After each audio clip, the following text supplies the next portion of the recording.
আজ আপনারা প্রমাণ করেছেন কচুয়ার মাটি ইসলামের ঘাঁটি।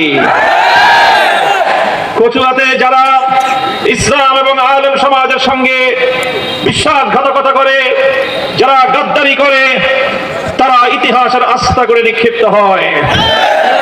সংগ্রামী সাথী ও বন্ধুগণ, 2001 সালে কচুয়ার এই মাটিতে আমার মরহুম পিতা শাইখুল হাদিস আল্লামা আজিজুল হক রহমতুল্লাহ আলাইহির আশীর্বাদ এবং তার দোয়া এবং তার সমর্থনে কচুয়ার বিপুল ধর্মপ্রাণ মুসলমানেরা মখা আলমগীরের বিরুদ্ধে অবস্থান গ্রহণ করায় ধানের শীষের প্রতীক নিয়ে নির্বাচিত হয়ে সংসদে প্রতিনিধিত্ব হয়েছিল।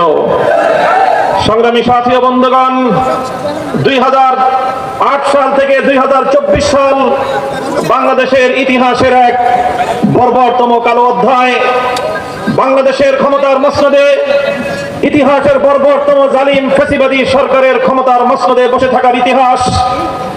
8 থেকে 24 বছর, 24 সাল পর্যন্ত বাংলাদেশের 15 বছরের ইতিহাস খুন, গুম, হত্যা এবং ত্রাসের রাজত্ব কায়েম করবার ইতিহাস। 15 বছরের ইতিহাস বাংলাদেশের সম্পদকে লুটপাট করে বিদেশে বেগম পাড়া করবার ইতিহাস। বিগত 15 বছরের ইতিহাস বাংলাদেশের রাষ্ট্রকে ব্যর্থ রাষ্ট্রে পরিণত করে ভিন্ন আরেকটি রাষ্ট্রের এজেন্ডা বাস্তবায়ন করবার জন্য বাংলার ক্ষমতার মসনদকে কুক্ষিগত করে রাখবার ইতিহাস। বিগত 15 বছরের ইতিহাস বাংলাদেশের ক্ষমতার মসনদে ভিন দেশি দালাল এবং একটি চক্র দখল করে রাখবার ইতিহাস। এবং সর্বোপরি বিগত 15 বছর বাংলাদেশের ক্ষমতার মসনদে বসে আওয়ামী দুঃশাসন ফ্যাসিবাদী সরকার বাংলাদেশ থেকে ইসলাম পন্থাকে নিশ্চিহ্ন করবার হেন কোনো ষড়যন্ত্র নেই যেটা তারা করেনি। তারা 2013 সালে শাপলা চত্বরে ঘুমন্ত নবী প্রেমিক ইসলামী জনতাকে পাখির মতো গুলি করে হত্যা করেছে। তারা 2015 এবং 16 সালে গোটা বাংলাদেশ জুড়ে কোরআন প্রেমিক জনতাকে গুলি করে করে হত্যা করেছে। তারা 2021 সালে নরেন্দ্র মোদীর বিরুদ্ধে আন্দোলন করবার অপরাধে হেফাজতে ইসলাম তথা আলেম সমাজকে নির্মমভাবে গুলি করে হত্যা করেছে। বিগত 15 বছর অনেকেই জুলুমের শিকার হয়েছে, অনেকের রক্ত ঝরেছে, অনেকে জীবন দিয়েছে। তবে আমি আস্থার সঙ্গে চ্যালেঞ্জ করে বলতে চাই, সবচেয়ে বেশি রক্ত ঝরেছে বাংলার পবিত্র মাটিতে আলেম সমাজের। 2024-এর জুলাই বিপ্লবে যারা রক্ত দিয়েছে, জীবন দিয়েছে, এর মধ্যে সকল ধর্মের, সকল শ্রেণী পেশার, সব বয়সের মানুষ রয়েছে। মায়ের কোল থেকে শুরু করে দোলনা থেকে অশীতিপর বৃদ্ধ পর্যন্ত সর্বশ্রেণীর মানুষের রক্তের উপর জুলাই বিপ্লব সংগঠিত হয়েছে। 5ই আগস্ট যুগের নব্য লেডি ফেরাউন বাংলার ক্ষমতার মস্তক থেকে উৎখাত হয়ে দেশ ছেড়ে দিল্লিতে পালিয়ে যেতে বাধ্য হয়েছে।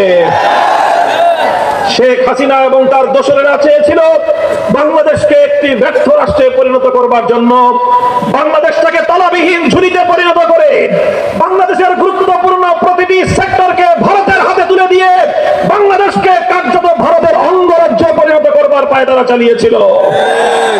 সেই শেখ হাসিনার ষড়যন্ত্রের বিরুদ্ধে রাজপথে একটি আন্দোলন গড়ে উঠেছিল, সমন্বয় গড়ে উঠেছিল।